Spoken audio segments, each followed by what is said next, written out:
ඔයා දන්නවද? ටයිකොන්ඩෝ කියන්නේ කොරියන් වලින් ලෝකෙට ගිය ෆේමස් මාෂල් ආර්ට් එකක් කියලා. ටයිකොන්ඩෝ වල ස්පෙෂල් තින්ක් එක තමයි පවර්ෆුල් කික්ස්.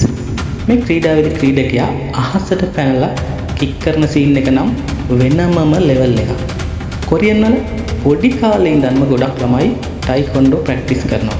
ඩිසිප්ලින්, රෙස්පෙක්ට් සහ සෙල්ෆ් ඩිෆරන්ස් ඉගෙන ගන්න මේක යූස් කරනවා. ටයිකොන්ඩෝ කියන වචනේ ටයි කියන්නේ කික් කිරීම, කෝන් කියන්නේ හෑන්ඩ් ඇටැක්, ඩූ කියන්නේ ලයිෆ් පාත් කියන අර්ථය. දැන් මේ කොරියන් මාෂල් ආර්ට් එක ඔලිම්පික් ස්පෝර්ට් එකක් වෙලා ලෝකේ පුරා ෆේමස් වෙලා තියෙනවා. මේකේ තියෙන ආකර්ෂණීයම දේ තමයි ටයිකොන්ඩෝ ප්‍රදර්ශන තරඟවලදී ගඩොල් සහ ලී බෝඩ් කික් එකක් එල්ලකොට කඩා දැමීම. මේකෙන් නරඹන්න මහත් තෘප්තියක් ලබනවා. ඒ නිසා ටයිකොන්ඩෝ කියන්නේ සටන් කලාවක් විතරක් නෙවෙයි, කොරියාවට මහත් ආඩම්බරයක්.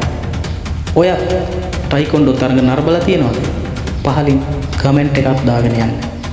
තවත් මේ වගේ කොරියාවේ රසවත් වීඩියෝ බලන්න පේජ් එක ෆලෝ කරන්න. තවත් කෙනෙකුට බලන්න ෂෙයා කරන්න. අපේ channel එකත් subscribe කරන්න.